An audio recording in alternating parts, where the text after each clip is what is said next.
ভিডিওগুলো অনেক পুরনো। কখনো কখনো মনে হয়েছে এতদিনে যখন পোস্ট করতে পারিনি ভিডিওগুলো ডিলিটই করে দিই। তারপর আবার মনে হয়েছে এখন করতে পারিনি তো কি হয়েছে, কোনো এক সময় ঠিক করব।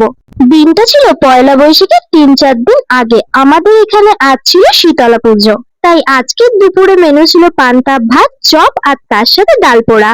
এটা হচ্ছে সেই দোকান যেই দোকানে ঠিক আমি দিদি বাড়ি যাওয়ার সময়তেই আসি, অন্য সময় এই দোকানে খুব একটা আসা হয় না।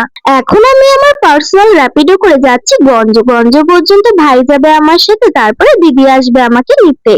দিদি যখন আমাকে গঞ্জতে নিতে এসেছিল, গঞ্জের মোড়ে থাকা এই দোকানটা থেকে দিদি ননার জন্য দুটো গেঞ্জি নিয়ে নিয়েছিল। ফাঁকতালে আমিও দুটো প্যান্ট একটা জুতো এখান থেকেই কিনে নিয়ে যাচ্ছি এখন দিদির সাথে দিদির বাড়ি। পরন্ত বিকেলের অস্তগামী সূর্য আর তার সাথে বসন্তের কোকিলের ডাক, প্রকৃতিতে এই মুহূর্তে খুব সুন্দর লাগছিল।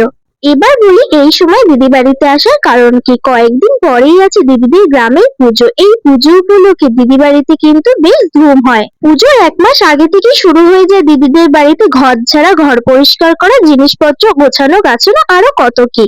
এই সমস্ত কিছুর দায়িত্ব থাকে মাসিমার ঘাড়ে। কিন্তু কালকের দুর্ঘটনার পর থেকে তো মাসিমা আর কিছু করতেই পারছে না।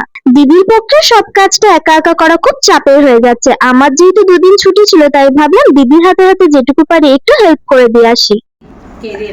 এটা ছিল একটা হোয়াইট ফরেস্ট কেক, সেটা হয়ে গেছে এখন হোয়াইট ফরেস্ট খিচুড়ি। তাই তো দীপ্ত? খা, বাবাকে ভিডিওটা পাঠাবো, খা। খাও, কেমন করে খাও তো খেতে দেখে হয়? যাবে।